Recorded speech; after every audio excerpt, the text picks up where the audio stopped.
Welcome to the Olympian Mindset podcast, where we help regular Malaysians break through their limits to achieve greatness. If you ever felt stuck in your journey, maybe you're just starting out or trying to reinvent your life or career, the next hour plus is for you. We'll dive into three M's: mindset, mentorship, and money. And you'll leave this conversation with powerful ideas and tools to design a better path forward, one rooted in bold thinking, strategic learning, and financial clarity. Today's guest is someone who has redefined what it means to use your platform for purpose. Deborah Henry is a former Miss Universe Malaysia, a TV host, and the founder of Fugee, which has impacted thousands of refugee children through their education programs. But beyond the titles and achievements, Deborah is a true embodiment of grit, grace, and growth. Her journey from the pageant stage to becoming a voice for the marginalized communities show us that greatness is not just about what you achieve, but why you do it and who you take along the way. If you've ever thought, can I really pursue my purpose and still build a meaningful career? Or can beauty, business, and impact go hand in hand? Well, Deborah's story will show you how. Please welcome to the Olympian Mindset podcast, Deborah Henry. So, you've lived many lives: Miss Universe, TV host, now humanitarian and founder of Fugee School. When you reflect back, what do you think set you on this path to impact beyond yourself? Wow. It was deep. Deep. Jumping in there. Yeah. Many lives. I mean, I guess it takes me back to when I was a teenager, and at 15 you're going, what do I want to study? What do I want to do at university? Yeah. And I'm so young to decide. And I never had clarity, to be honest. I wasn't that kid that knew exactly what I wanted to do. Not sure about you. I was with cycling. So I just wanted to be a cyclist. Yeah. So that I wish I had that clarity anyway, but I didn't. And but I knew one thing. I would have afternoon conversations with my granddad about why the world is the way it is. So maybe I was just one of those crazy kids. Would you say he was your first mentor?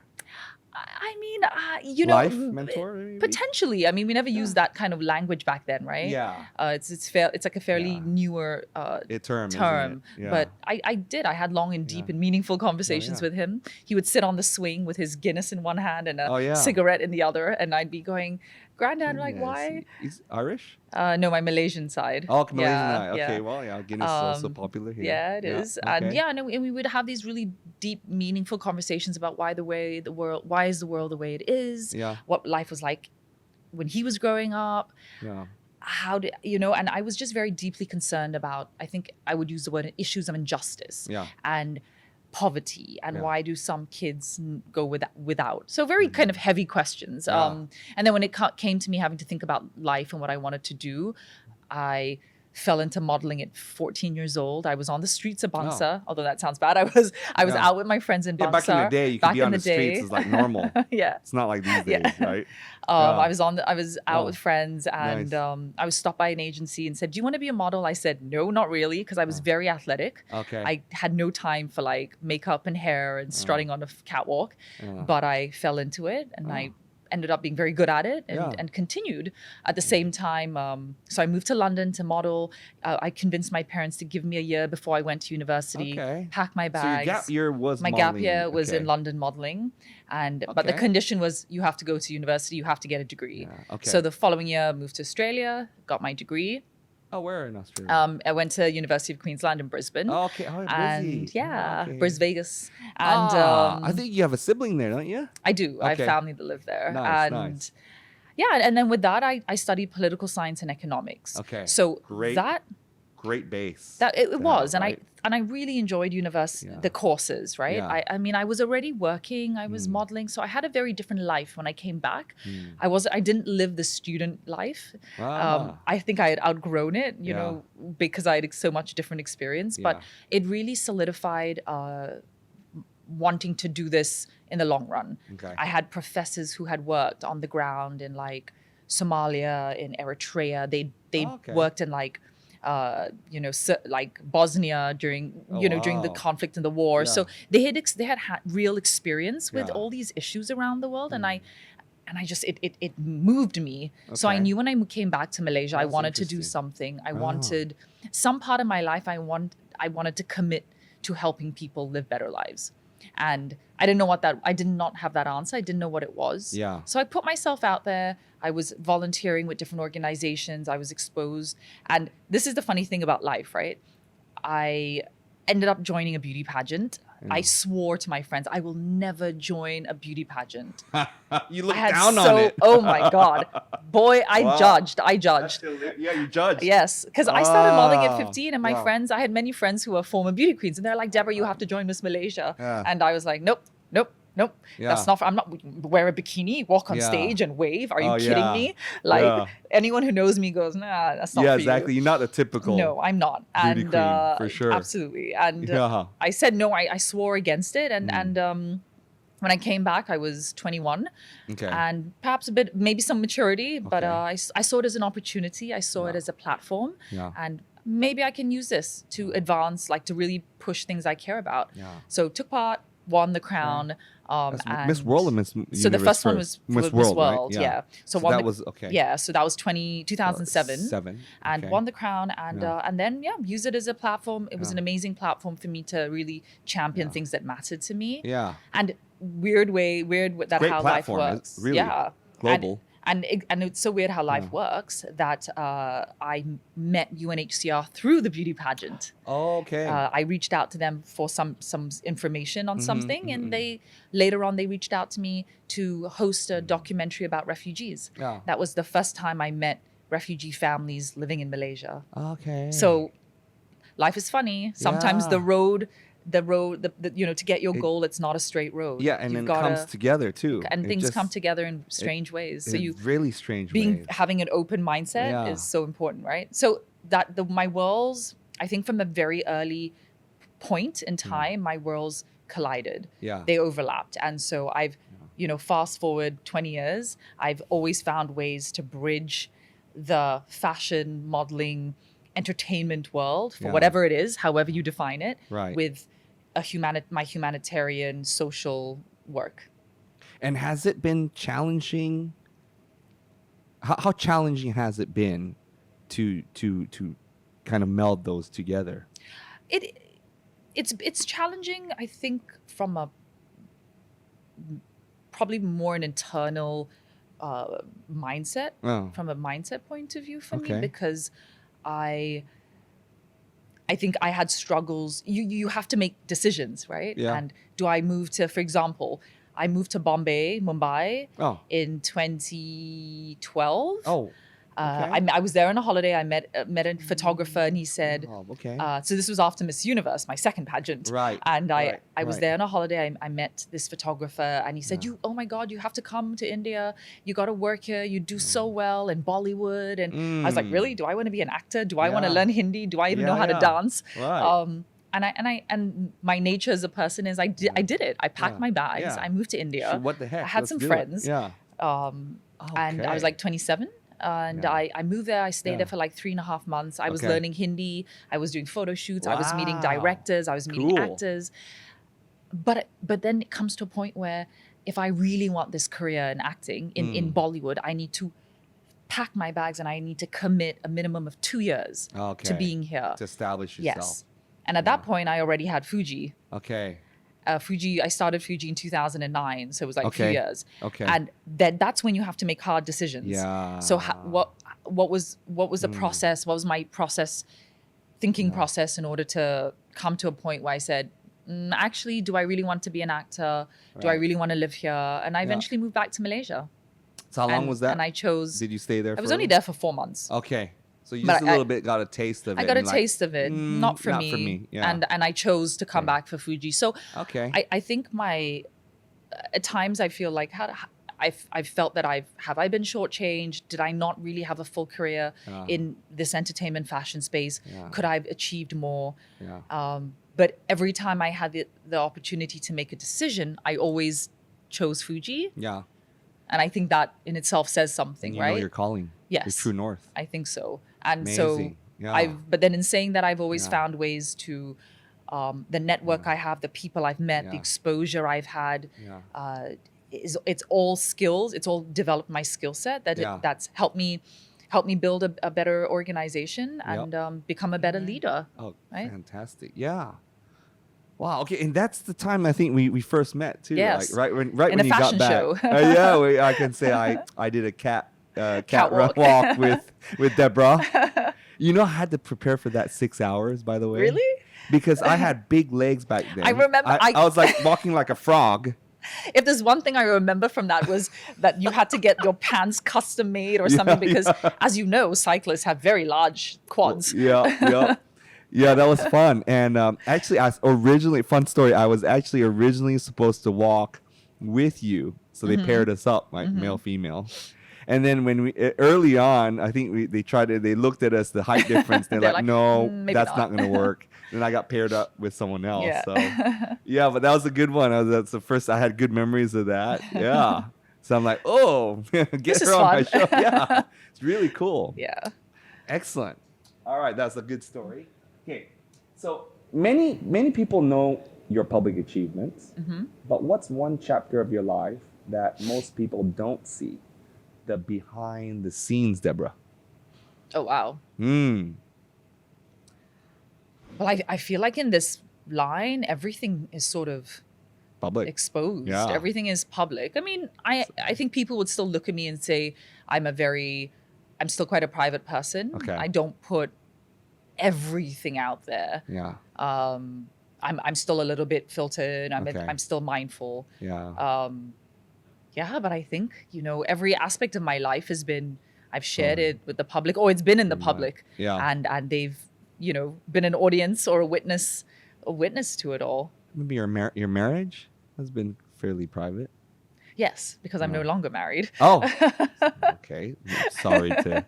Well, we have that in common. I went through one too. Okay. Yeah. So okay. I mean, I think I think something that I went through, I don't know if it's publicly or privately, but if I think of Miss Universe, and I've spoken about this before, I was really, and you've been through this. I think when you compete, it is so public, but at the same time, it's also private.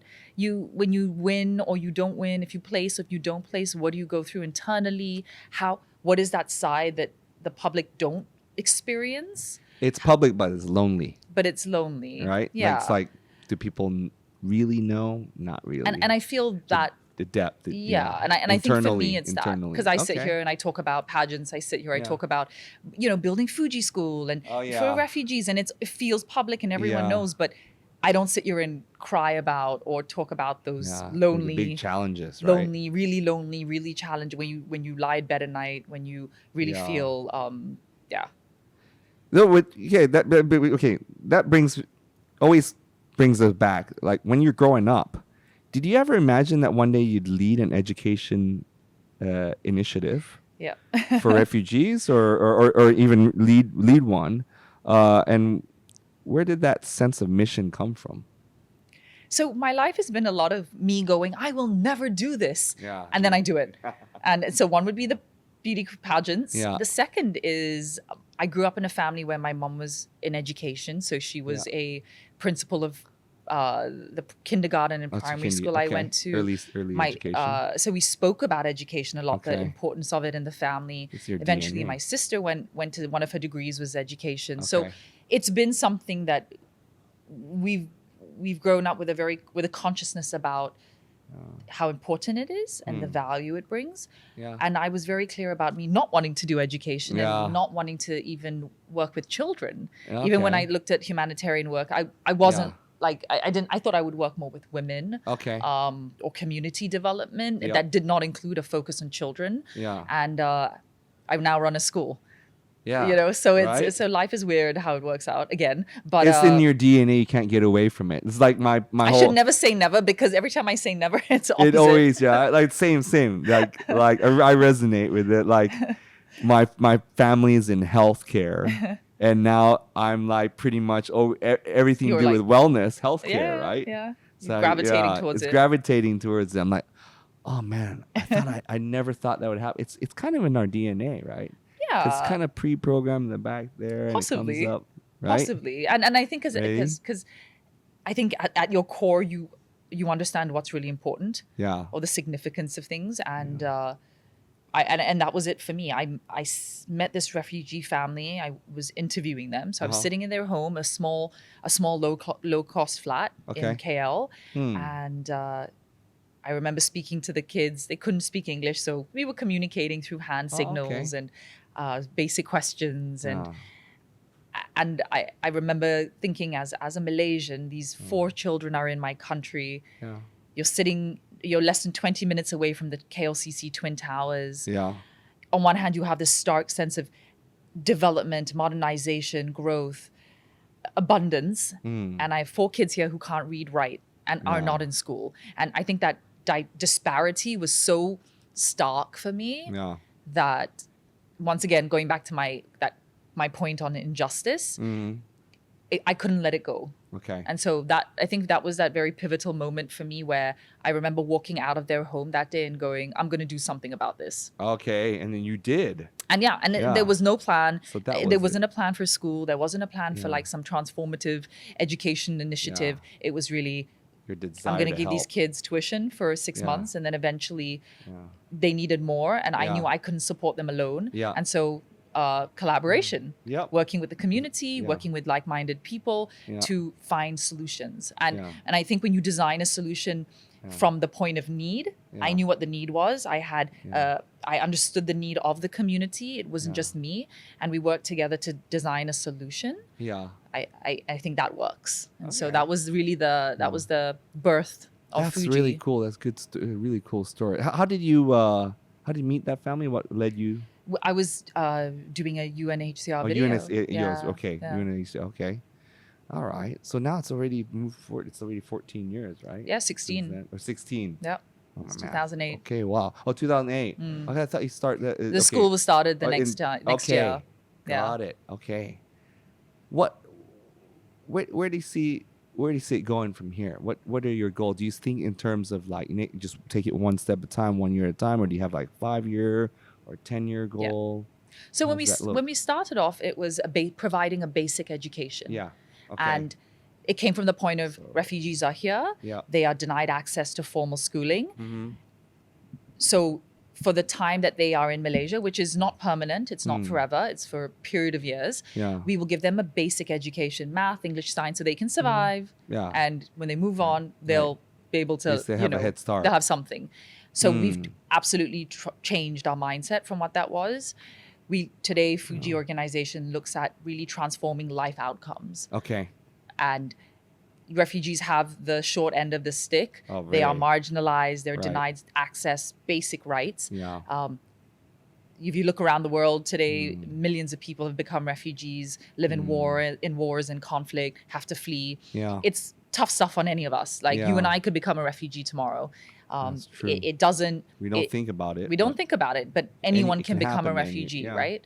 And so our positioning now, our mission right now is we want to ensure that everyone who goes through the Fugee system doesn't just survive but can thrive. And so the phrase we use is thriving in unreasonable circumstances. Yeah. Okay. We recognize that the environment's hard. Life is hard, but despite that, how do we create a solution, a system that can help you thrive? Not just in Malaysia, but when you get resettled, when you go overseas. Yep. And I think that's really what we're working on. So we look at the end-to-end education journey for refugee, from a kid to high school, so all now the it's way everyone. up to university. Yep. Okay. And providing access and opportunity all around, like the journey you and I had, right, as kids, that we took it for granted, of course. but often it isn't, right? Yeah. So how do we design that rainbow, if you will, of that Yeah. education journey for a child, Okay. and be able to know and support them so that when they become adults and they enter the world, they get a job that they can survive. Okay. And I think that's it's a massive mission. It's a No, big it's commitment. huge now. I'm thinking about it. You know, early stage is just one, and then you've got the high school, uni, or work experience. Absolutely. And the challenge is not just what we do at Fugee, because our school has 200 kids. Okay. Our scholarship and youth programs have, we support a few hundred kids every year in one way or another. Right. But in Malaysia, there are internships or work placement, whatever. Yeah, and university scholarships. Oh, okay. But there are over 40,000 refugee children in Malaysia who need to go to school. Yeah. Of which less than That's a huge gap now. Of which less than 35% actually have access. So we're solving the problem, but a small percentage of the problem. There's a gap, big gap there that we need to be able to design for. And Fugee is one of the players, right? There are lots of other organizations that do really good work as well. So coming back to how do we work together? Who are the stakeholders? How do you work with everybody to solve a education problem like this? Oh man, it's like overwhelming how big it is. I didn't know all this. Yeah. It's great to learn. Yeah, exactly. And a lot of it is, I think a lot of it is policy. A lot of it is, it cannot exist just in the world of charity because of the humanitarian charity world is having to fund it, not solve sustainable, it. Right? Yeah, it's not sustainable. So you can't pay. Charity is not to pay for someone's existence. It's a charity or to help people. It should be temporary emergency measures to help people build. Like it's teach someone how to fish, essentially, right? To help someone build a life. But you need to transition into independence or self-dependency where you can take care of yourselves. But if in situations like ours where I got to pay for your education, I got to pay for your medical, I got to pay for your bills, it's like you say, at some point, it's going to break. It's not sustainable, right? And that brings me like in tough moments. So sometimes you have progress feels slow. Yeah. I'm sure you come across that a lot, right? Or criticism is loud. So what keeps you going? What's the mindset that keeps you going? Yeah, that's super relevant points because you feel invisible. The communities we work with are invisible. They are. Sometimes we feel invisible. Yeah.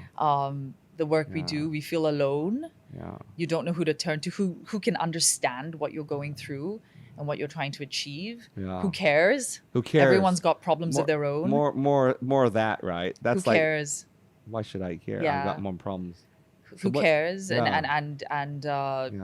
then you just and so you really it's who do you turn to for support? So it's been for us. It's really been for me on a personal note. It's really understanding.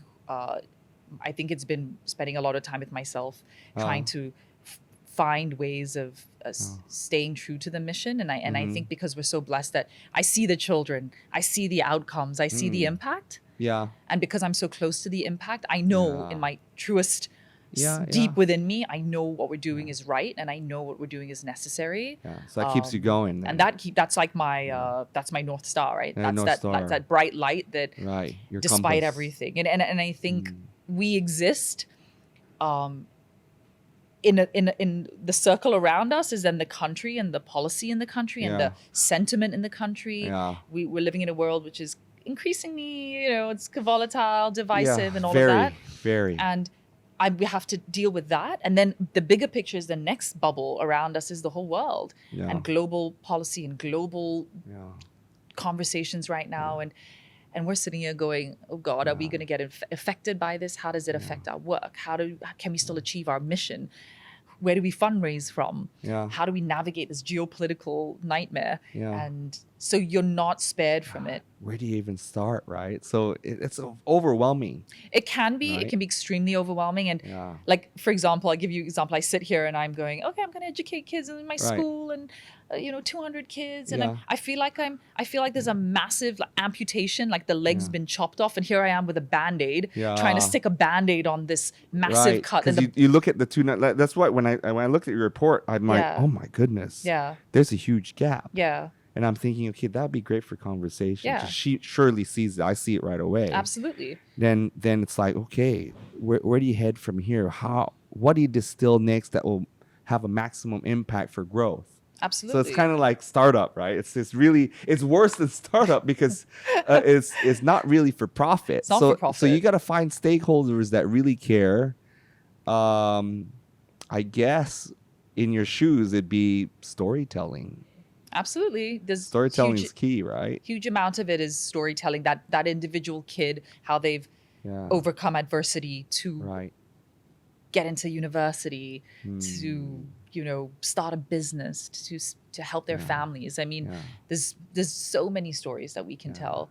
Because hopefully it will get to the person who resonates, who can contribute more. Maybe they own a school, because we have a lot. Look, if the public school systems, if the government can't help, maybe private. I think private. I think there are a lot of people who can be catalysts, right? And a lot of people want to be, right. The private sector, private education institutions, private businesses, not just the big businesses, even the small and medium-sized businesses. There are loads of people that actually deeply care. Yeah. They know the world is connected. They know that problems affect each other. They know that we can't live good lives if people next door, our neighbors, are suffering. They get it. But if the general sentiment and policy is not encouraging or makes people feel fear, a lot of people stay away. So I always advocate for, even I said, if we all can agree, right? Find things we agree on. If we can all agree that should all kids be in school? Yes. Right? Is there value in kids get an education economically, socially? Yes. So great. We're on the same page. Next step, how do we achieve it? Who's going to pay for it? How do we leverage the various different sectors? So and then it comes down to, what are the government's concerns? What are private, like Malaysians' concerns as citizens? And there's always a solution. Like, look, we're sending people. Look at the stuff we're doing in space. Look at the AI transformation. Like, are we really going to sit here and say we don't have solutions for this? No, right? So I think it's. We can be more resourceful. We just need a little bit. We have, it's just Malaysians are incredibly resourceful. Absolutely, we're a talented bunch. Like, every other day, I read stories of Malaysians all over the world doing crazy stuff. We have the talent. We have the solutions. It's a will. Yeah, for sure. And I was speaking to one of our donor partners last week, and he's Vietnamese. Oh. And I remember it's kind of an uncanny story. I was doing a pitch on Fugee in front of a bunch of philanthropists. Yeah. And after I was done, I was just sat next to him, and he whipped out his phone and showed me a document on his phone. It was his refugee paper, a travel document he was given, because he was a Vietnamese student in the US when the war started in Vietnam, and he could not go back to Vietnam. So he was a privileged Vietnamese studying in the US, but he then became a refugee overnight. Crazy. And he couldn't travel without this travel document. But it restricted him, because a lot of countries are like, I don't want you coming here. You may just come and stay here. So he felt a little bit of what it means to be a refugee. And when he shared that with me, it was like, wow, that personal experience that he'd gone through. Yeah. He went on to becoming a very successful, I think, investment banker. Okay. And wealthy guy, now lives between Singapore, Vietnam, and supports, and now he's fully committed his life to philanthropy. That's amazing. And he defines philanthropy in its truest sense. It's really the human sense of giving. Yeah. That was the original definition. Yeah. Today we see it as billionaires, throwing their wealth around, a legacy. Legacy. It's a little bit it's a bit ego. It's a bit legacy. Yeah. Put your name here, put your name there. And he's like, what is it actually? But there are a few that don't do that. Of course. It's amazing, right? At the end of the day, we're not here to judge. But at its core, it was actually the idea of human giving, and that we don't just give in terms of wealth. We give in terms of our compassion, our empathy, our time. Authentic. There's a lot of ways Yeah. that we can give to each Yeah. other. Hmm. So we can all be philanthropists. Yeah, that's true. Yeah, I think most people don't think that. I think most people think it's philanthropy from wealth, Yes. but actually not. That's how the world defines it today, right? It is. It is. It's sad, but we're having a conversation that hopefully will seed to others to think differently from a different perspective. I mean, that already makes me think. Now I got my wheels turning, right? So, have you ever struggled with self-doubt or imposter syndrome? In fact, I asked Michelle Obama this question on stage when I Okay. interviewed her. Yeah, that's End of 2019. okay. They were here for the Obama Foundation. Okay. And it was like a youth event. Yeah. And I asked her about imposter Yeah. syndrome because she talked a lot about it. Yep. When you sit at the table and you really look around you and you're like, Yeah. I don't belong here. Everyone's better than me. Yeah. Yeah. I feel like I've always had a little bit of a struggle with Have you? it because I graduated from university, but I was always in fashion. Yeah. I felt very judged as a model. I was Okay. this pretty girl, pretty face. Yeah. You know, it's very physical. I never and got that from you though. I knew you're different when I met you. maybe, but then when you're like, Right, yeah. you know, when you're in those settings, when you're Right. in the Yeah. backstage of a fashion show, when you're on the cover of a magazine, when Right. people see you, you may take the time to like Yeah. go deeper, but Yeah. generally people see you at a very surface Yeah. level. Okay. And Yeah. I felt judged. Maybe you Okay. didn't. Maybe you weren't judging me, but I felt. You know Yeah. what I mean? It's one of those things. So I think Yeah. what I put on myself was, Yeah. oh God, they just think I'm this like airhead model, Yeah. and they treat me that way. never got and that it's like, from pretty you. girl, come Oh, here, take a photo interesting. with me. So you Okay.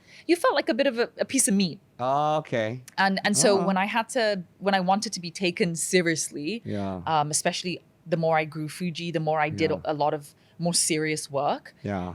How do you get that meeting with a donor? How do you pitch your idea and for them to trust that you know what you're doing, that you can deliver on what you promise? Mm-hmm. How do I fundraise? Yeah. How do I get your trust? How do I get invited to the right meetings? Forget about sitting at the table. How do I even get to the table? Yeah. So, and then for me, this comes. You asked me this question earlier about mentors. Like I don't think I really had mentors, Yeah. and I knew a lot of people, but I wasn't able. They saw me as fashion beauty queen. They didn't see me with the business hat on or Okay. the nonprofit hat on. So. Yeah.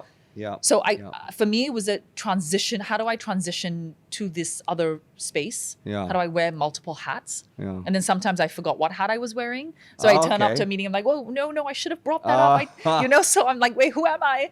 You're a little bit confused for a sec. So you kind of lose yourself because you're like, wait, they want this, but I want this. So anything that helped you navigate it, clearer? Yeah.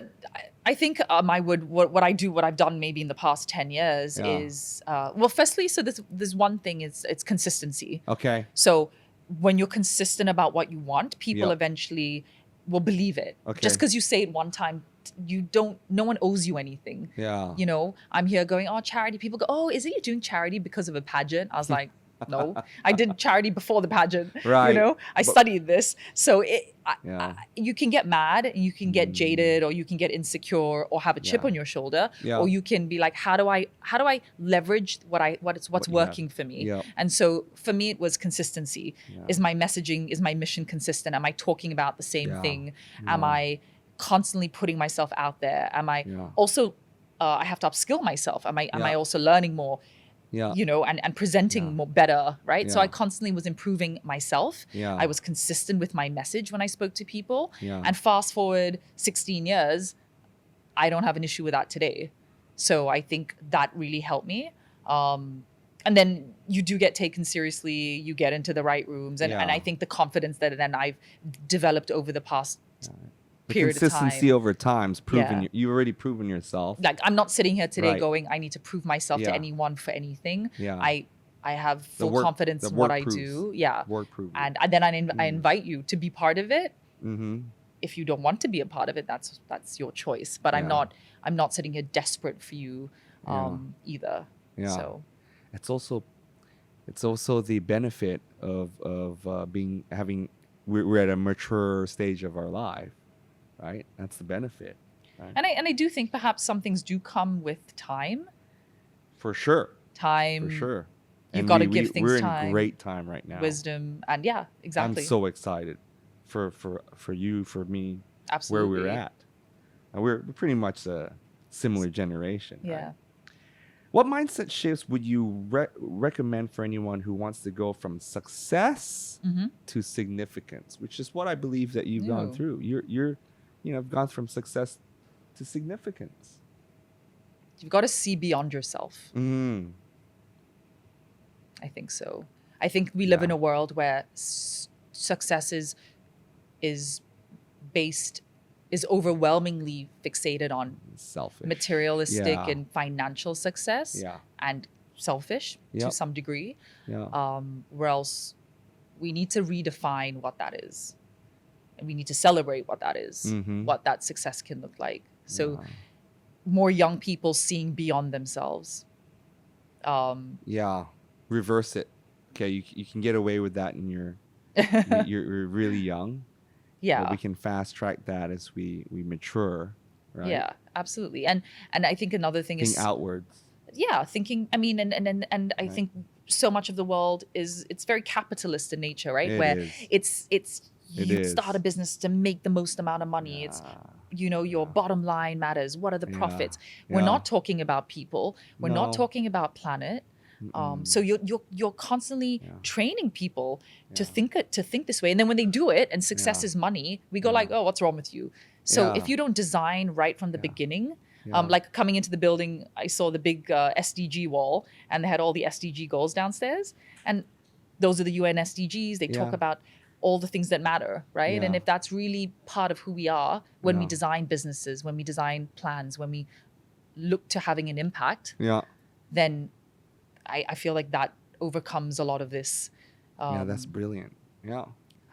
It has to be at its core. A lot of times businesses, and I say this to a lot of business people, but when you design from the start, of course you need to make money before you can give money. Yeah. But if money is purely and always everything, and only when you've hit a certain pinnacle, then you give, that's already a flawed design. Yeah. And I've had, look, self-admittedly, that's been the way I've thought too in the past. I mean, it's changing. It's changed. I think having kids too help me transition to be more thoughtful outwardly. So that's a good one. I mean, it's basically, it's. I totally agree. Yeah.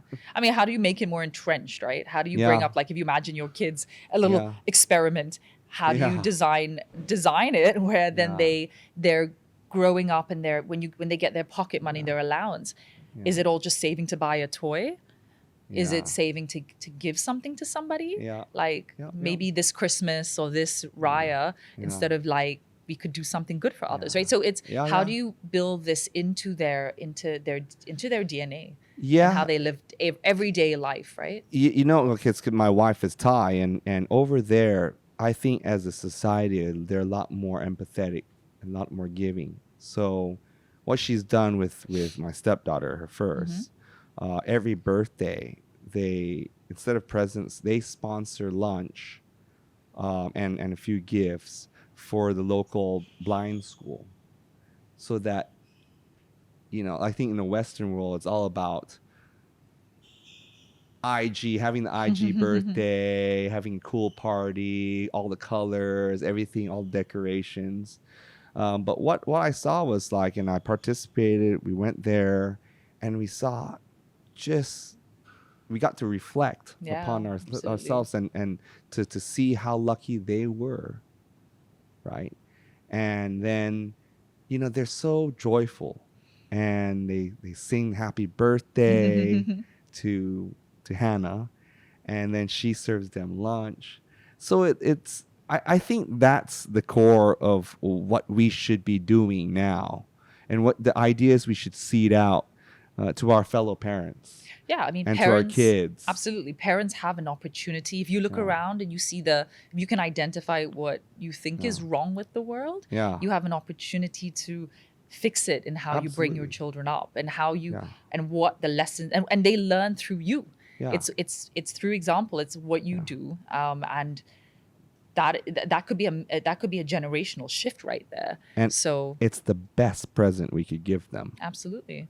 So we do that now. No more presents. Every birthday, all the other kids. Well, some birthdays will have a little Yeah, bit it's party. not wrong to like. But you know, know. by the time they're about 4 or 5 years old, it's no longer it's giving presents, Yeah. not taking, Absolutely. and I it's mean, serving others. exactly. And even as a leader, right? Something that I've been learning over the past. Yeah. I've never worked for a boss. I've never been Yeah. employed. Yeah.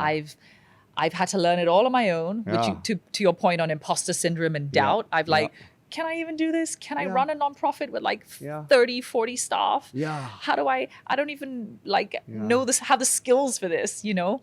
Yeah. And I've had a mentor in the past year and a half, really Okay. you know, we do weekly sessions. I've really tried to upskill myself to develop the Okay. confidence and the skill set to know how to, when I have an issue, how do I navigate? What do I do? Right. Okay. So I've spent a lot of time doing that. But at the same time, I come from a fashion world where I was obsessed with handbags. I was obsessed with shoes. Like Okay. in my 20s, Yeah. when I saw that new bag in the window, and I Yeah. needed And to own new it. Chanel. Like that I get feeling that. of that needs to be mine. Yeah. You know, and Yeah. Yeah. I made bad financial decisions. Let's Okay. just be honest. Like, should I bought that handbag? Probably not. Well, they do hold their value, certain ones, right? Yeah. Not the worst, yeah. but probably not the best. But then I've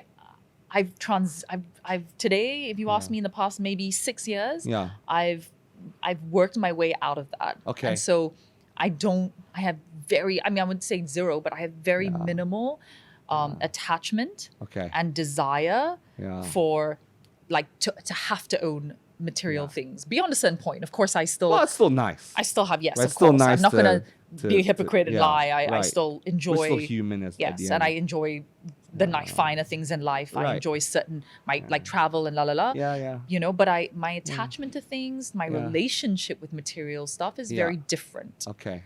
to what it used to be. And I that's like, I think that's one very nice thing that's come out of COVID for me. Yeah. Well, I love that. I mean, I think that's been the commonality between all of my guests. We're all about the same age phase in our lives, and everyone said the same thing. Really? Yeah. Is it like a form of detachment when you hit your late 30s, early I think 40s? so. You know, I think so. You know, Joel with his Ferraris and you with the bags. It's more or less quite similar. And I think, you know, the people that grow, they grow like similar path, Yeah. right? I think it's just part of that journey that we have to go through. I don't think it's the wrong thing, No, but no. I think we grew out of it, Yeah. and we've been there and done that, and now onto more meaningful things And in I life. think that the principle is Right. not that bags or cars are good or bad. Yeah. The principle is you shouldn't have that unhealthy attachment to Right. things. You shouldn't need. You don't Yeah. want to live that kind of life. Yeah. Right. Agreed. It's very freeing Agreed. to. I mean, everyone Agreed. strives for financial independence. Right. You know, you want to be able to. I think happiness is being able to, and financial independence, being able to spend on what you want, to More do what you options. want, more options, Yeah. take care of your families, have choices. Absolutely. But you don't want unhealthy attachments. Yeah, that's brilliant. That's brilliant.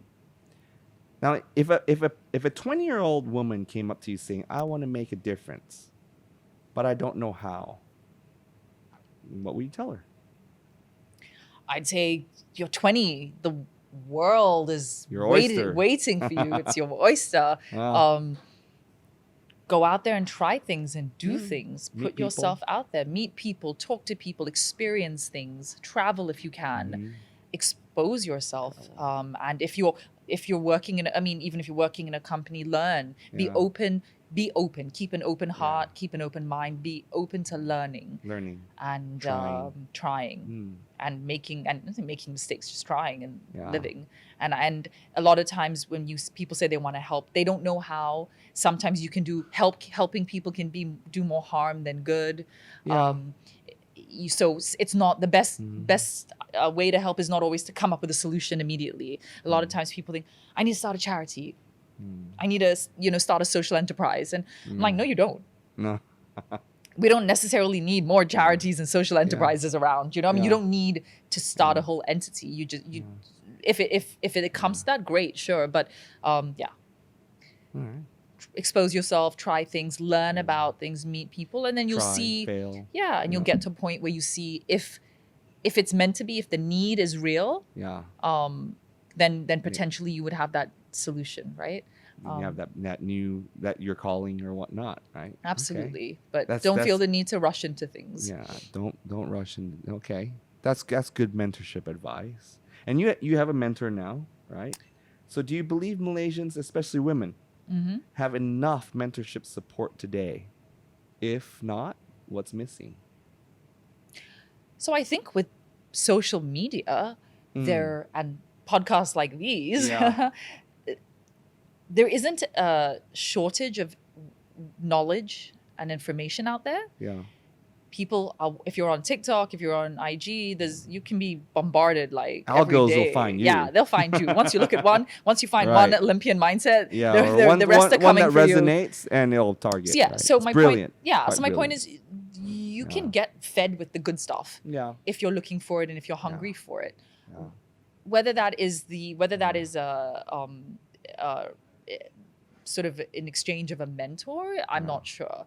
It is hard to find mentors, I still think. The feedback loop. Yes, because it's a two-way relationship, right? You need to, I need to want you and you need to want me. And give value and take to value. each other. Right, And then it needs to be, it has to be somewhat of a nice synergy between two people, and it needs to work. So I think, I think in certain business sectors, it's encouraged a lot and there are opportunities, especially for women. But maybe in other sectors there isn't. Okay. So and I think for women growing up, I wish I had a female. I said mentor. I didn't have a mentor growing up, and I think I would have liked to have one. Someone I could really lean in on, be open with, be vulnerable with, and have that kind of support. My mentor now is more like a business, more non-profit mentor, more technical mentor, a little bit more of that than personal. So. But I would say, look at the younger generation. You can learn so much from what's out there. Yeah. But you need to also have discipline. Yeah.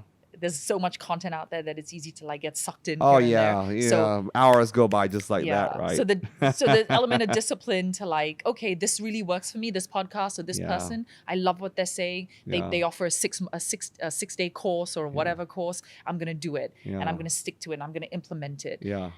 I think that self-discipline is something that perhaps we need to. We're probably lacking now, Yeah. as a the younger generations especially. Okay, well, let's talk money. A topic we often avoid when we talk about purpose. Yeah. Right? Was it difficult to balance making a living while doing work with impact? That's a good follow on from our last conversation about bags and whatnot. Yeah, you've got to make hard decisions. Right. You've got to make choices, and choices come with consequences. Yeah. So yes. Because nonprofit and Hermes bags or Chanel, they don't quite go. Right? Yes, and I think a lot of balance. people consciously avoid the sector because there's no money in it, and you think if I do this work, I'm gonna be poor for life. And I was just overhearing some younger friends speak the other day, and it was like, my dad said not to do this because you're gonna earn no money. Right. And I kind of felt a bit sad hearing that because, I don't know, I don't no judgment, but it makes you feel a bit sad that that's the mindset. It's either this or that. Yeah. You gotta pick one, but you want both. So the balance. How have you navigated that? For people that want to do both, because look, it's a real thing, right? Yeah, and so it comes down to for me, I was lucky, and I think you can craft this, you can make it work. Where, and I know people that can, whether they work in the corporate or they've built their own business, they have some degree of financial independence, and they're able to structure a structure way where either their entity has a like a foundation or a fund where they support, or they've set up a social enterprise, or they work very closely with an existing charity. So there's so many ways of how you can structure it. There isn't one. It doesn't mean you have to go work for an NGO. Right. There's so many ways that you can actually do good. Yeah. And have a real impact. Impact is not just being hired by an NGO or starting an NGO. You can. So I would say, you got to be smart about it. Think about what your skills are. What are you good at? Yeah. What are you good at? What are you passionate about? And what kind of impact? What area? What cause do you want to support? What kind of impact do you think you can have? Yeah. And use that. If you've got all these skills, I don't want you coming and sitting in my classroom teaching English. Yeah. You're not using keynote speaking. Yeah. For the annual conference. Absolutely. And you get to tell your story, and you get to make impact. Absolutely. And then you get paid also, which perfectly good. Yeah. You can put that into whatever you want to put it to. Precisely. So for me today, I guess if you see the two worlds coming together is I started off emceeing and hosting. So a lot of the work I do today is actually for conferences. Yeah. I moderate panels on, current issues, world issues, human rights, a lot of these topics, AI, business, global business. Yeah. So I'm able to use a lot of the knowledge and a lot of my skill sets. They're transferable. So I can use them in different ways here and there, right? Yeah. And I think that's exciting because it positions me. I'm quite uniquely positioned because I have the real experience as well. So I'm not talking from theory. I've actually done the work. You've done it. And you got full credibility. Yeah. And of course, the crown on my head doesn't help, doesn't harm. Oh no, that's a key. That's a critical piece. So right? Yeah, you find a way to like. I gotta leverage that. We all leverage what we have, our assets. I leverage my Olympianism or being that, and why not? It's just the same thing. Absolutely. Right, and it can be very powerful if you do it in the right way. Absolutely, and so I encourage. Which I love that you have. Yeah, and I encourage people out there. We were saying this earlier, things don't happen overnight. Things do take time. Yes. So allow for yourself, be driven, have that fire inside of you. I want to have impact, but you may not have that answer, but allow for time, allow for that life experience to take place to get to that place. Absolutely. And recognize the stuff you're good at. Like a lot of times I meet so many young people that I'm like, wow, she's so good at this. Even I'm like, I wish I had that skill set, and they don't recognize it or realize they won't give themselves credit. They don't give themselves credit. So it's not a big ego kind of thing. It's a humble credit where you're good at this. It's identify it, grow the skill, right. and find ways where you can use it. Right? Because I always tell people when they come to Fugee, I love your money because I need it, but I want your skills, having someone who can give me great ideas or help me, think of like how to, build sustainability for my organization is so valuable. That's stuff that I can't pay for. Yeah. Brilliant. Now, just curious, just popped up in my mind. Do you have any refugees that work for you? Absolutely. Yeah. Part of our internship is students. The internship. Yeah, part of the internship is students who are studying in university programs or they've graduated. Nice. We try to offer them because it is hard for refugees to get employed because of legal issues. Yep. So we do hire them as interns in the organization and sometimes eventually full staff. Yeah. And it is so beautiful to see. Yeah. To see that's the thing that gets me. To see any individual who just, to see someone be able to fulfill on their journey to fulfilling their potential, is wow. It gives me goosebumps. Yeah. Like to see someone like you've like blood, sweat, and tears, cycling around, and eventually you win that medal, you achieve that victory, and that feeling that you have inside of you. Totally. And really fulfilling. It's to see that with our students. Even it's something so simple like they got a job at Fugee and oh my God, he was just a scholar. He was a kid. He got into uni, graduated, did really well, and he was an intern, and now he's a permanent staff. Yeah. That value for him and to see the smile on his face. Priceless. Yeah. Brilliant. And that's what real impact is, right? Yeah, totally. I've had when I had my first daughter, Athena, I think 2019, our first helper was Ethiopia. Oh wow, where was Brit- this in? Here in Oh KL. yeah. Yeah. Oh, wow, okay. So I mean, the tools nowadays, even though they can't be officially Yeah. employed, I think I found her on one of the babysitter app Okay. sites. Okay. So Yeah. so they're also like, you know, a little bit loose there. They Yeah. can onboard them, and she turned out to be brilliant. And Ethiopian food is amazing. Yeah. But yeah, she was still waiting for her placement at Yeah. Canada or Australia, and she was a real delight to work with. And no, it was great. Absolutely. I mean, They really provide a lot of value absolutely. to Exactly. society. People they can, right? People ultimately Just give them at a the end- chance. Exactly. But she had a lot of she said, you know, a lot of interview. It was difficult to even get an interview because of their skin color. I think. We do have like prejudice and discrimination. There is. It's because probably there's, you know, as a society, we're not exposed to Africans that much. Yeah. You know, or if you're exposed and it's been, it hasn't been a best, you know, experience. Yeah.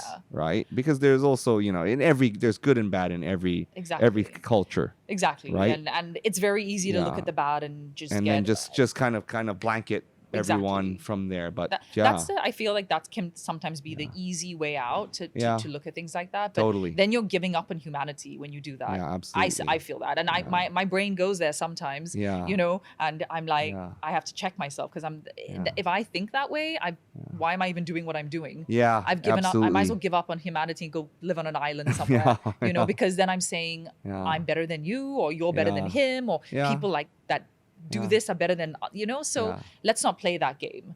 I think there are bad apples everywhere, and we have to self-check sometimes, and people want to give, like you say, at the end of the day, people want to add, ultimately the vast majority of people, they want to add value, they want to be of value, and give them a chance. Give them a chance. And we could, right? Absolutely. we can do better as Malaysians. Absolutely. Yeah. We actually are a beautiful multicultural country, right? We are. We do it. We actually, we're flawed. We have our challenges. Oh, yeah, we do. Like everybody else, but we do it really well. And I think it's testament to people that have moved to Malaysia, foreigners that have come here, even us as Malaysians, to recognize the good stuff. And amongst all the noise and the division, if this gets more attention and this becomes a louder voice in the room, I think that's part of the that's why solution. we're speaking up, right? We're having a not I wouldn't say tough conversation, but we're picking up we're talking about topics that are not the easiest to talk about, right? So I mean, at the end of the day too, we have mindset, mentorship, money, whatever, but also I think this deserves a conversation. Yeah. Right. And sometimes you gotta. And it's all related too. And I'd say to people that we've got to make, you know, sometimes you've got to push and make maybe fear holds us back or the hard decisions, and we're like, I'm just gonna stay in my little comfort zone. You've got to sometimes do what's right. You got to push through. Absolutely. And sometimes it takes a bit more courage and a bit more. Well, sometimes it takes an idea from someone you never caused you to think about it, but now it's in the seed is planted. The seed. We plant seeds. I think that's key. Planting seeds. All right.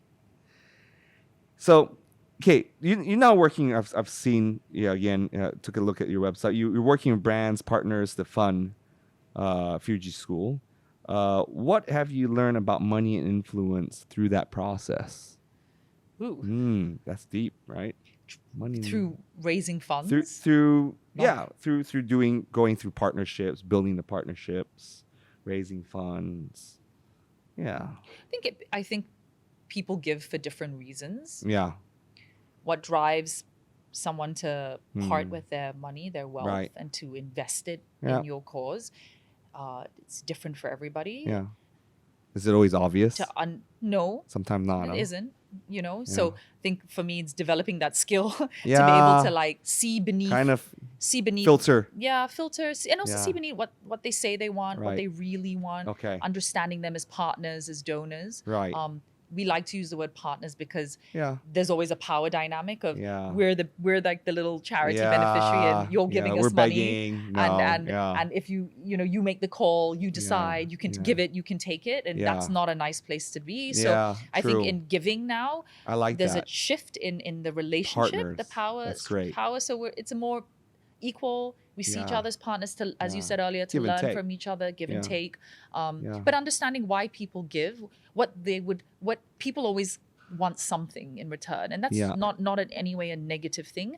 Some people want to see the story, some people want the physical interaction, some people just want to give and they don't want anything. Some people want to really like detailed reports. So there's a lot of that, how we on our end as a nonprofit offer that credibility, that transparency, and very detailed reporting is also very important on our part as well.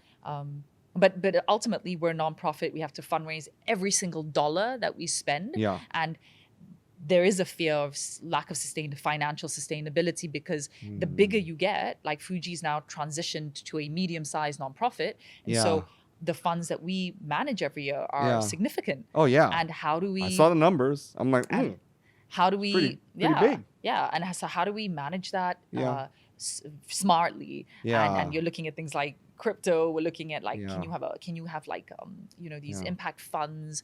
How much do I need? How do I even get there? So we're speaking to people who have the skills to help us design for the long run, so that we're not constantly. I'm not like Arms for the Poor every single year. No, it needs to be sustainable. And then we've got the tools now. Absolutely. And the resourcefulness, especially in Malaysia, to make it huge. Absolutely. So we're trying to really play the role of I love that. Talking to the right people and actually designing this. We don't want to, now that we've been very privileged in the past couple of years to have the support of really key partners that believe in the work we do. They're sticking with us for the next 5 to 10 years. So we're in a great position now to be able to do that, to take that next step. So it's just figuring out what that best next step is for us. I love that. That's great. That's great to hear. Which is exciting. It is exciting. Nice. Hey, well, that brings me to the platforms like Equities Tracker aim to give everyday Malaysians access to high-level investment tools. Why is financial literacy important, especially for change makers? Gosh, it is. Bare your soul to me, Yeah. Deborah. I'm right? like, Right. where do you begin? So on a personal note, I never, like many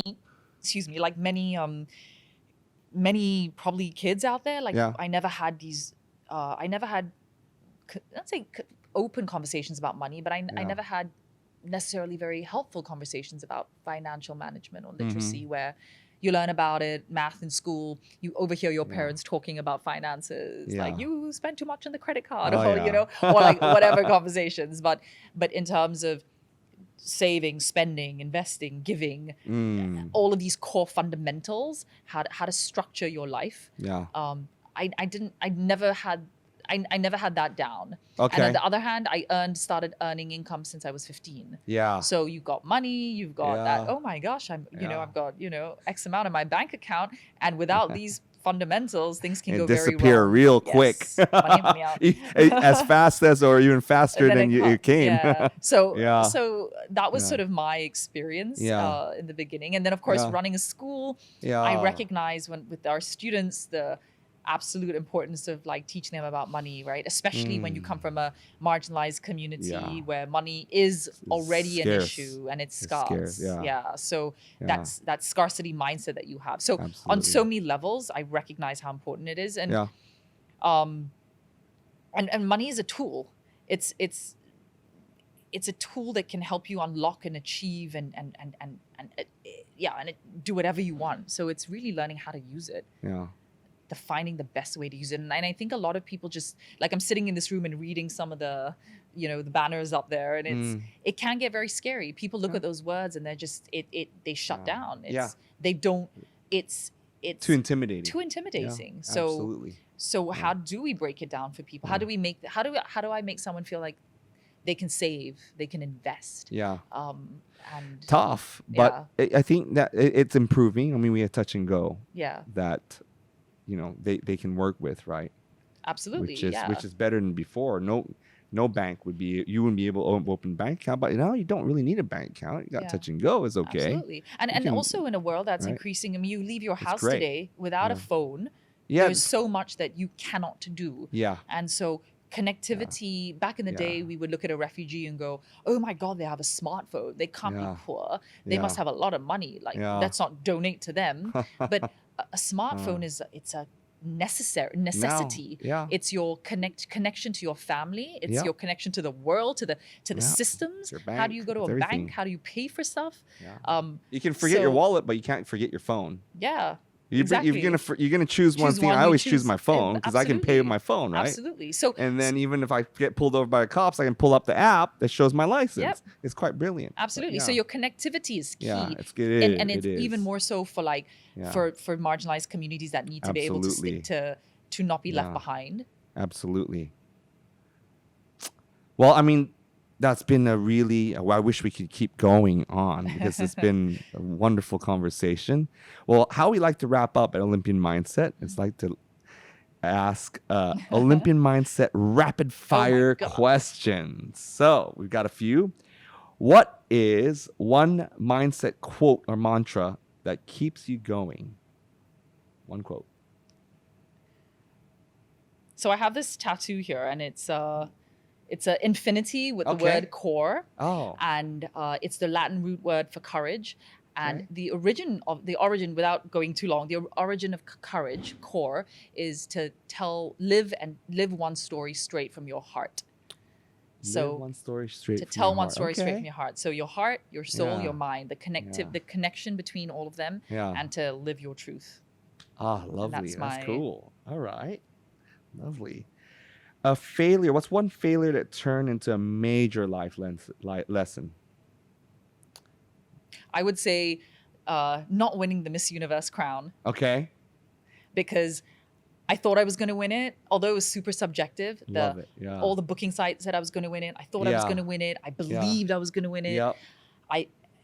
There was there's no way I'm going to not make it into the top 10. Yeah. And I didn't even place. And I think standing on that stage, feeling that sense of failure, humiliation, like I'd let my country down, was really, really hard for me. And it took me many years to get over it. Did it? Okay. Yeah. For some reason, because I think I just believe that when you cycle a race, you know if you're the first to cross that line. Yeah. It feels a little bit more black and white. Whereas in a pageant, it's so subjective. And so I believed in something that I had no control over. Yeah. And that was really hard. Oh, that's and rough. Getting over it, but it gave me such an amazing sense of resilience. Okay. So you can get through anything. Not you got giving through that, a crap right? about what other people think. How other and after that, I just felt a lot more invincible in what I wanted to achieve. Oh, that's brilliant. Thanks for sharing. Wow, that was. If you had to choose power, fame, or impact, which and why? I must admit, I have this internal struggle at times. Yeah. I go between my fame and and impact. Yeah. But my default is always, like I said to you, every time I have to make a decision in crunch time, I always choose impact. Yeah, I agree with you there, but then sometimes I think, okay, if you have more power, you can make more impact. That is true. Does that count? Yeah. That is true. That's a good one. But impact's at forefront. That's great. Most unexpected skill you use daily as a social entrepreneur. Most unexpected skill. I mean, the most expected one, storytelling. Yeah. So what's the most unexpected one?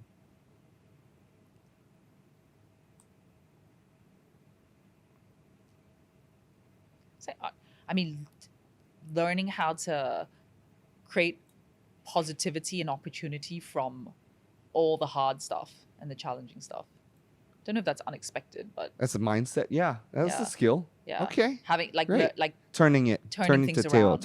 Constantly having to turn things around to shift that. Yeah. What could be very dark and heavy into light and then positivity. Just go. Okay. Yeah. No problem. Okay.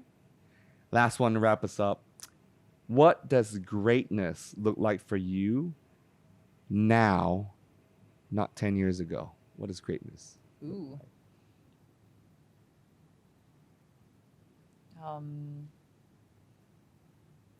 Contentment, Okay. gratitude, Gratitude. and yeah, I would say those two. All right. Contentment and gratitude. Brilliant. Well, that wraps us up. Thank you so you. much for this wonderful Thank conversation. you. It's been great. And well, I hope that it impacts. Even if you take one thing from our conversation, it'll help you achieve greatness. Thank you. Thank you.